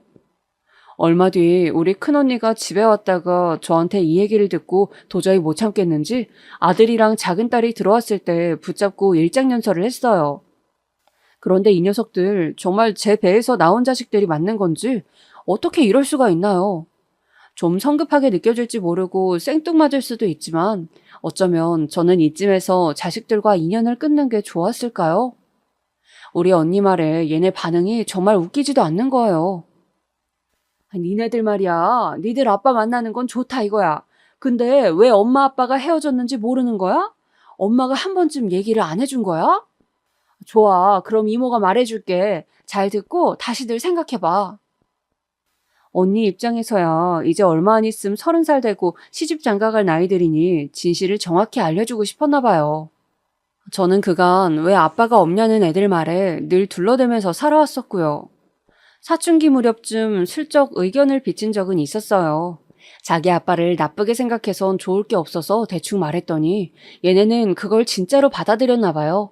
큰딸이 대뜸 따지더군요. 그게 뭐요? 아빠가 엄마한테 손찌검한 거요? 그거야 아빠가 잘못한 건 알겠는데 그렇다고 애들 셋 데리고 이혼할 게 뭐예요? 나랑 명주랑 명철이 셋 다 아빠 없는 애들 소리 들으면서 얼마나 힘들게 살았는지 이모가 알아요? 그러자 언니 눈이 뒤집혀져서 막 따져댔어요. 이것들아, 힘들기는 니네 엄마가 힘들었지. 니네들 키운답시고 그렇게 바쁘게 살고 지 먹을 것도 못 먹고 입히면서 살았어. 니네 셋 다 대학 나오게 하고 취업시키고 또 니들 시집장가 보낸다고 저러고 일하는 게 니 엄마야. 난 니네들 고생했다 생각 안 해. 너무 오냐오냐 키워서 아주 싸가지들이 없어.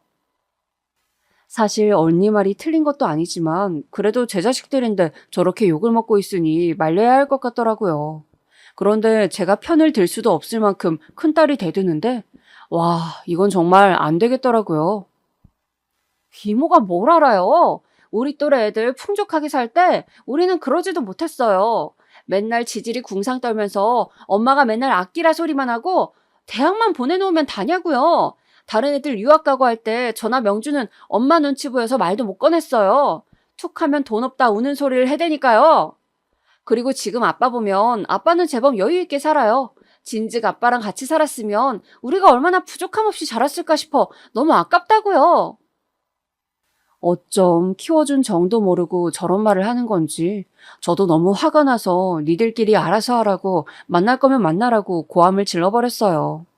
더 할 얘기도 없고 언니한테도 미안하고 괜시리 애들한테 미운털 박힌 것까지 여러모로 면목이 없더군요.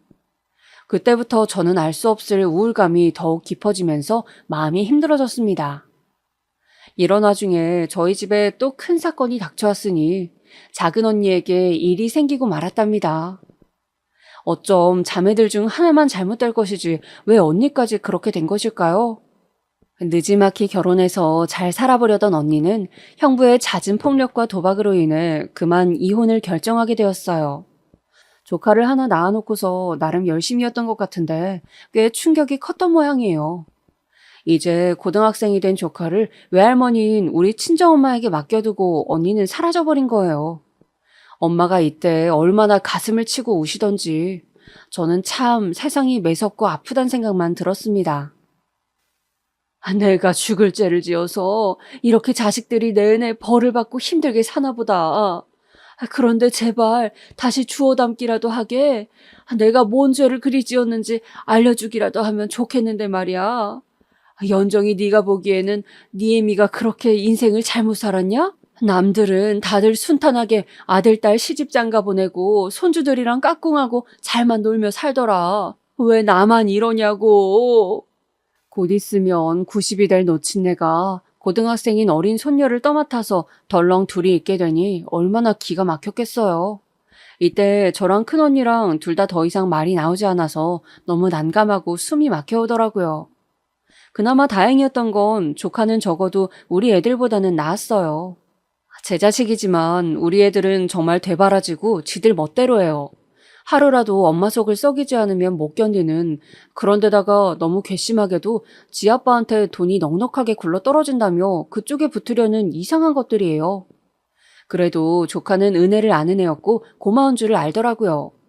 할머니인 우리 친정엄마가 제 보호자가 아니라 자기가 할머니의 보호자라고 생각하고 꼿꼿하게 사는 거예요. 막내 이모, 우리 엄마 언젠가는 오겠죠? 그동안은 제가 할머니 보살피면서 살게요. 저 혼자서 밥도 차려 먹고 잘할 수 있어요. 이런 모습을 보니 조카가 정말 너무 짠하기도 하고 할머니한테 패기치지 않겠다며 여자애가 밤늦게 편의점에서 알바도 하고 여간 기특한 게 아니었어요. 반대로 정말 극명하게 그림자를 다르게 엉망으로 가고 있는 것은 우리 집 애들이었습니다. 막내 아들이 대뜸 결혼 얘기를 하기에 당황스러워했는데 와중에 이런저런 계획이 있더라고요. 그런데 말도 안 되는 수준의 집이 있어야 한다고 저에게 요구를 하지 않겠어요? 엄마, 나 애기 생겨서 결혼하는 거잖아. 그럼 최소 방 3개는 있어야지. 그리고 요즘 애들도 빌라 거지니 뭐니 그런 말들 한대. 그럼 빌라는 안 돼. 아파트는 얻어야 한다고. 엄마가 어떻게 좀 해주면 안 돼? 와, 이거 칼만 안 들었지 강도가 따로 없더라고요. 삼남매 다 독립시켜서 보내놓고 저 혼자 사는 집도 30평대 빌라였어요. 어찌되었건 서울이기는 하지만 저는 아들이 정 결혼해서 급하다면 제 집에서 같이 살다가 독립시킬 생각이었거든요. 그런데 당연히 집은 따로 사줘야 한다며 30평대 방 3개짜리 화장실 2개가 딸린 아파트를 얻어달라는 거예요. 이 녀석아, 누가 너보고 결혼하래? 내가 언제 너보고 애기 가져서 결혼하라고 했어? 네가 대뜸 멋대로 일 저질러 놓고 왜 그러는 건데? 나는 그 돈 못 대줘. 네가 알아서 해. 돈 번 거 있을 거 아니야? 그런데 이 녀석 말이에요. 정말 어이가 없는 게 전 이러면 포기할 줄 알았어요. 결혼을 포기하라는 게 아니라 어느 정도 규모를 줄여가지고 결정을 할 줄 알았다고요. 그런데 아주 괘씸하게도 어디서 허영이 들린 건지 아니면 믿을 구석이 있어서 그랬는지도 몰라요. 지 아빠한테 간 거예요. 이 얘기도 급하게 결정되어 결혼식을 진행하게 되었다며 큰딸이 말해서 알았어요. 전 새삼 자식이라는 존재에 너무 큰 실망감을 느끼게 되었고 이때부터 충격은 그렇다 치고 조금씩 기대감이랄까? 아무튼 뭔가를 조금씩 제 안에서 버리게 된 것 같아요. 남편 복이 없으면 자식 복도 이렇게 없는 건가요? 저기 엄마 서운하게 듣지 마. 명철이 말이야. 이번에 명철이네 집을 아빠가 해줬대. 그런데 그 뭐지? 아빠한테 아줌마가 있대. 재혼한 아줌마 말이야. 뭐? 아빠가 집을 해줘? 저는 그렇게 묻고도 순간적으로 머릿속에 아주 몇십 년 만에 정수기의 이름을 떠올리게 되었어요. 그건 아주 역겹고 토악질이 올라오는 감각이더라고요. 짧은 몇 초 사이에 아주 역한 느낌이 들려고 하는 찰나 다시 얘기를 들어보니 그건 아니고 다른 여자인 듯 했어요. 큰고모 지인 중에 누가 소개를 시켜줘가지고 아빠도 40대쯤에 재혼을 했나 봐. 그래서 우리도 얼마 전인가 같이 얼굴은 봤었거든. 아무튼 근데 아빠가 혼주석에 그 아줌마도 앉혀야 한다는 거야. 엄마가 오면 아빠는 안 오겠대. 그리고 집도 다시 생각해본다나? 그렇게까지 말을 하니 명철이도 이러지도 저러지도 못하고 아주 곤란해해. 엄마한테 말하기 미안하다나? 이후로 아들 결혼식을 두고 얼마나 고성이 오가는 싸움을 했던지 이 싸움을 이제 남편이라고 부르기도 애매한 그 인간과 하고 자식들과도 했어요. 니네가 사람 자식들 맞냐? 어떻게 몇십 년 키워준 엄마를 그 집 한 채 때문에 버리고 결혼식까지 못 오게 하냐? 그러면서 어마어마하게 불바다가 되어버린 거예요. 이건 결국 다 타버린 무슨 재처럼 큰 상처와 부질없는 것들만 남긴 채 저나 자식들 모두 감정 소진만 기가 찰 정도로 해버린 것 같아요. 큰언니며 우리 엄마며 다들 기가 막혀 하고 죽일 것들이라고 욕을 해댔지만 별 수 있겠나요? 아들은 엄마가 좀 이해해주면 안 되겠냐고 생떼를 부리고 난리를 쳐댔더니만 지도 양심은 있었던지 신혼여행 끝나고 선물은 사가지고 왔더군요. 며느리랑 같이 왔다지만 저는 여전히 마음이 풀리지 않아서 그냥 용돈만 얼마 줘서 둘을 내보냈어요. 그리고 명절이 찾아왔고 딸들도 눈치를 봤는지 음식을 해가지고 우리 집에 모이기는 하더군요. 그렇게 대면대면하게 몇 해를 넘기고 있던 와중에 큰딸도 슬슬 결혼 얘기를 꺼내는 거예요. 저는 그참에 아예 못을 박아버렸어요. 엄마 줄 돈 없다. 그 나이씩이나 먹었으면 알아서 시집을 가던 아니면 명철이처럼 네 아빠 찾아가서 혼수할 돈 몇천 받아오던지 해. 엄마는 먹고 죽을래도 없어. 그러자 큰딸은 미안했던 건지 아니면 좀 구슬려 보려고 했던 건진 몰라도 이렇게 말을 하는 거예요. 아휴, 우리 엄마도 참. 엄마, 나는 아니야. 나는 명철이랑 달라. 그리고 왜 그렇게 아직도 꽁에 있어? 명철이가 미안해하잖아. 그리고 그 뭐야? 저번에 큰이모 말씀하시는 거 들어보니까 엄마도 뭐 있다며 외할머니가 엄마한테 건물 줬다고 하던데? 엄마도 나름 재산 없는 것도 아닌데 왜 그래? 나중에 죽을 때 주려고? 그러지 말고 살아있을 때 자식들이랑 여기저기 쓰면서 놀러 다니면 좀 좋아. 아니, 나 결혼할 때 달라는 얘기는 아니야, 엄마. 정말이야. 진짜 갈수록 얘도 머리가 오죽 커진 게 아니라서 그런지 내 자식인데도 꿍꿍이를 알다가도 모르겠더군요. 그러던 어느 날 제 생일이랍시고 얘네들이 왔길래 그냥 그런 줄 알았어요. 아들 장가 보내고 제가 애들한테 이제 니네 안 볼 거라고 했더니 아주 용을 쓰고 명절이나 생일 때마다 뭘 해갖고 찾아오더라고요. 지들 딴엔 미안해서 그런 걸 거라고 생각했는데 이날 이것들이 잠결에 떠드는 소리를 듣고 저는 기겁을 하고 말았어요. 누나, 근데 엄마 건물 있다 하지 않았어? 어디에 있는 건데? 그거 외할머니가 예전에 서초동에서 굴리던 건물 팔고 산 건가? 아유, 모르겠어. 엄마가 죽어도 말을 안 해주는 거 있지? 말 그대로 엄마는 나중에 하늘나라 가서야 줄 건가 봐. 어쨌든 네가 저번에 멍청한 짓 한 거야. 아빠는 그거 다 할머니네 재산인 거라 너 집 해준 거 그게 끝이야. 하지만 엄마 봐라. 엄마도 건물 두 채인가 있을걸? 그리고 외할머니도 건물 꽤 있잖아. 엄마 돌아가시면 다 그거 어차피 우리 거 아니냐고. 큰이모네 아들 영준이도 좀 주겠지만 우리 쪽이 자식이 더 많잖아. 그리고 작은 이모네 수연이? 걔야 뭐 이모가 자기 버리고 도망갔으니까 외할머니가 좀 더 불쌍히 여기려나? 여기까지 듣는데 내가 무슨 금수만도 못한 것들을 먹여 입히고 키운 건지 입이 안 닫아지더라고요. 너무나 평범하게 당연하게 제 엄마 재산을 지들이 나눴을 생각들을 하고 있는 거예요. 게다가 저로서도 모자라 외할머니가 갖고 있는 재산까지 참 깜찍하게 조목조목 나누고 있다니요. 이때 극심한 스트레스가 너무 컸던 것인지 아니면 이미 그전부터 저에게는 수없는 육체적인 고생과 심적인 괴로움이 축적된 것인지 하필이면 제일 힘들고 괴로운 시기에 이것이 폭발하고 말았어요. 약간 구토 기운이 올라오고 어질어질한 상황을 쉬없이 겪고 그리고 배가 자꾸 부풀어 오르는 현상까지 경험하다 보니 병원을 가야겠더군요. 별 생각 없이 검사를 받았을 뿐인데 나중에 제가 알게 된 결과는 위험한 정도가 아니라 훨씬 더 먼 곳에 있는 수준이었어요. 이때 의지할 사람은 큰언니밖에 없어서 울면서 전화를 했어요. 언니야, 나 말이야. 난소암이래. 그것도 4기라 얼마 안 남았다네. 앞으로 길면 1년이라고 하는데 나 어떡하면 좋아? 정말 어린애 마냥 펑펑 울며 주저앉았고 얼마 안 되어 큰언니는 달려와서 저를 안고 위로해 주었어요. 그런 와중에 결국 자식들 생각도 나긴 했지만 며칠을 고민하다가 결국 큰딸에게 알렸고 이윽고 죽죽 다들 알게 되어 우리 집에 모였습니다. 그렇게 뜯어먹을 생각만 하던 것들이 막상 제 엄마가 이런 큰일을 당했다고 하니 또 놀란 것 같더군요.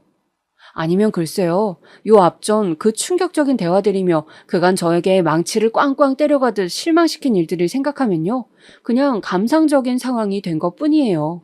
대뜸 다들 울상을 해가지고는 어떡하냐고 발을 동동 구르더군요.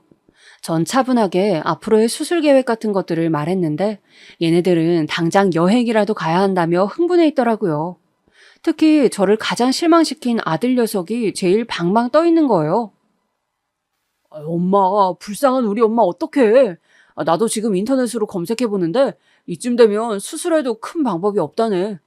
보통 보면 이쯤 기수가 되면 치료는 치료대로 하고 가족들끼리라도 조금 서로 위로하고 추억을 만들어야 된대. 그러고 보니 엄마랑 뭘 제대로 한 게 없어. 미안해, 엄마. 이때는 살짝 저도 울컥한 마음이 떠오르긴 했어요. 많이 실망했고 많이 서운했던 자식들이지만 끝에 가서는 그냥 서로 다 너무 고생스러운 인생이었고 각자의 이유가 있는 것이다 싶더군요. 그리하여 우리는 다 같이 제주도로 여행을 떠나게 되었어요.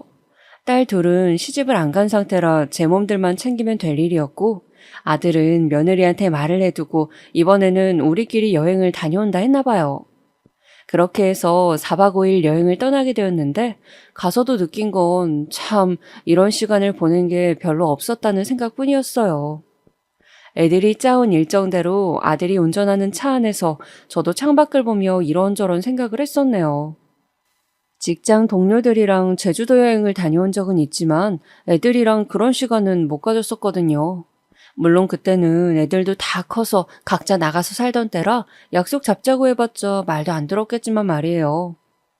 세속각이네, 무슨 해녀가 해주는 맛집이네, 이런 곳들을 차로 여기저기 다니고 있을 즈음 문득 저도 좀 감상적이 되어 애들에게 불쑥 이런 얘기를 털어놓았어요. 그러고 보니 저도 어지간히 이때 바보 같은 소리를 했더라고요. 이제부터 좀 오순도순 엄마 자식들끼리 훈훈한 시간을 보낼 수 있을 거라고 그 전의 일들을 겪고도 그런 달콤한 기대를 했었나 봐요.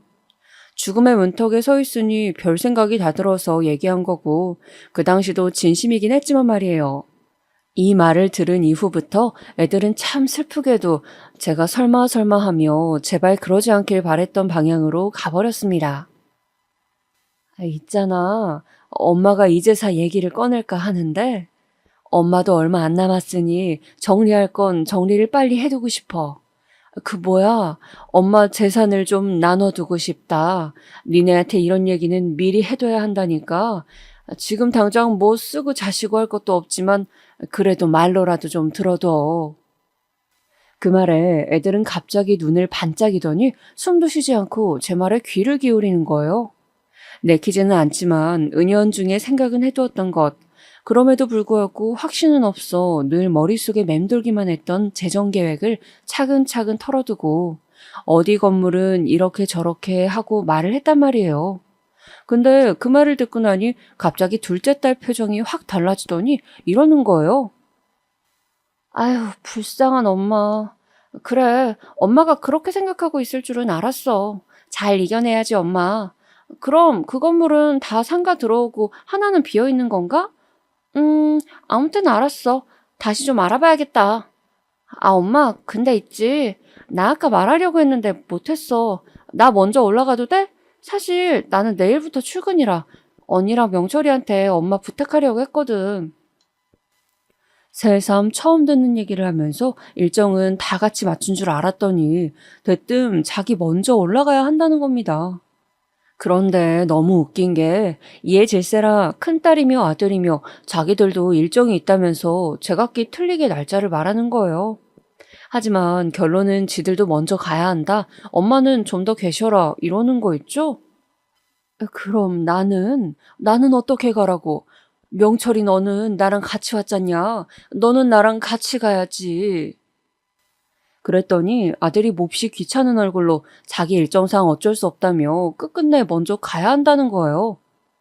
숙소는 엄마 이따 가시는 날까지 예약해놨으니까 그때까지 계시면 되고 우리는 먼저들 올라갈게요. 여기 경치 좋잖아, 엄마. 일부러 그래서 호텔도 경치 좋은 곳으로 예약한 거야. 우리도 다 생각이 있었다니까. 알고 보니 저만 왕복표이고 아들 녀석은 어떻게 했는지 모르겠는데 돌아가는 표는 날짜를 달리해서 따로 끊었더군요. 결국 저는 이렇게 어정쩡하게 홀로 제주도에 남아 우두커니 이틀이나 더 있다가 혼자 택시를 잡아 타고 공항에 갔고 그렇게 서울로 다시 올라오게 되었습니다. 어떻게 시한부 판정을 받은 엄마를 그렇게 매정하게 제주도에 놔두고 그것도 지들이 여행이니 뭐니 실컷 울며불며 가자고 해놓고 말이에요. 아픈 엄마가 혼자 알아서 돌아오게 만들 수가 있나요? 자식 하나도 아니고 둘 셋이 다 똑같은 모양으로 말이에요. 정말 도망치듯 그렇게 사라진 애들을 보며 저는 남은 이틀간 호텔방에서 나가지 않고 많은 생각들을 하게 되었습니다. 죽음을 마주하고 있는 와중에 많은 것들을 정리해야 하는데 그 첫 번째가 가족 문제였고 두 번째는 돈이었으며 세 번째는 어쩌면 제 자신에 대한 제 자신과의 정리가 필요했어요.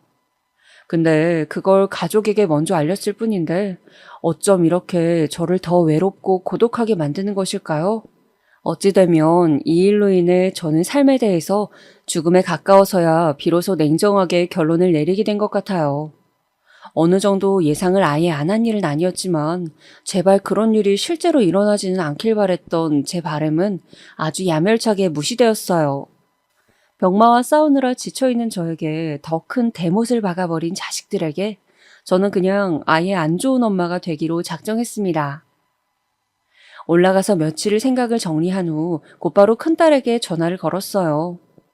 한 놈에게만 말할 테니 나머지는 알아서 전해들으라는 뜻으로 말이에요. 듣자마자 딸은 참 슬플 정도로 저를 공격하고 물어뜯더군요. 당장 벌어진 일이 믿어지지가 않는 건지 악을 쓰고 공격했다가 사정을 했다가 빌었다가 다시 분노했다가 아주 정신병자처럼 악을 쓰는데 참 무섭게도 거기서 남편의 어떤 일면을 보았습니다. 내가 왜 이런 것들과 그리 열심히 살았던 걸까? 어디서부터 잘못된 건지 모르겠더군요. 그래도 되돌릴 수는 없었어요. 너 잘 들어? 네가 명주랑 명철이한테 전해. 엄마 그렇게 제주도에 혼자 남겨두고 갔지? 그 이상 변명은 하지 마. 듣기도 싫으니까. 결론은 이거야. 니네한테 줄 건물 없어. 땅이고 뭐고 돈 한 푼도 없어. 니들은 내 새끼들이 아니야. 니들은 저기 이모네 애들만도 못해. 더 이상 말도 섞기 싫으니까 엄마 죽어도 장례도 오지 마. 알았어? 딸은 이때 박박 우겨대더군요. 아, 엄마, 그게 뭔 소리야? 우리가 다 각자 사정이 있었다니까? 누가 누굴 버리고 가? 아, 왜 말을 그딴 식으로 해? 아니, 그리고 그때 준다고 말해놓고 이렇게 바꾸는 게 어딨어. 엄마가 약속한 거 아니야. 자식들 이렇게 버려두고 가겠다고? 엄마는 왜 이렇게 이기적이야? 아니, 엄마, 잠깐만. 전화 끊지 말고 내 말 좀 들어봐봐. 저는 더 듣고 받아주고 실랑이를 하고 또 화해하고 그렇게 해줄 시간의 여유가 이제 없는 사람이에요. 부모로서, 엄마로서 할 만큼 충분히 다 했다는 생각이 들어요. 누가 이런 내용을 따로 정리해주지 않아도 제 나름대로 이렇게 정리가 되어버리는 건 제 앞에 시간이 얼마 남지 않았기 때문에 더 냉정해지고 명확해지나 봅니다. 그래도 자식 새끼들이라고 잘못되는 건 싫고 조금이라도 얘네들 앞길을 편하게 해주고 싶은 마음은 있었어요. 근데 아무리 생각해도 그날 혼자 남겨준 제 모습은 누가 뭐라 해도 설명할 길이 없더군요. 그리고 미래에 어떻게 될지 몰라도 알 수 없는 일이잖아요. 제가 내키지 않으면서 이 알량한 재산을 자식들에게 나눠줬을 때 훗날 이게 이 망나니 같은 자식들을 더 망치는 꼴이 될 수도 있고요. 아닐 수도 있겠지만 저는 제가 당장의 눈앞에 보여지는 것들을 생각하고 판단할 수밖에 없었어요. 시간이 없어도 너무 없으니까 말이에요. 서류로 쓴 것도 아니고 구두로 말해둔 거라 사실 취소야 얼마든지 할 수도 있는 이 허무한 얘기들을 우리 애들은 제 엄마를 얼마나 바보 천치처럼 여겼으면 그대로 받아들고 사라졌던 건지 너무 기가 막혀서 제 자신이 동정조차 안 되네요. 그냥 저와 제 아이들을 위해서 매듭을 잘 지었다고 생각하려 합니다. 남은 인생도 얼마만큼의 시간이 될지 모르지만 매일매일 이렇게 머릿속을 명확하게 깨우면서 살아가고 있어요. 정리도 하고 이것저것 문도 잘 닫으면서 말이에요. 힘든 인생 날들을 살아왔으니 끝은 조금이라도 단순하고 가벼웠으면 좋겠습니다.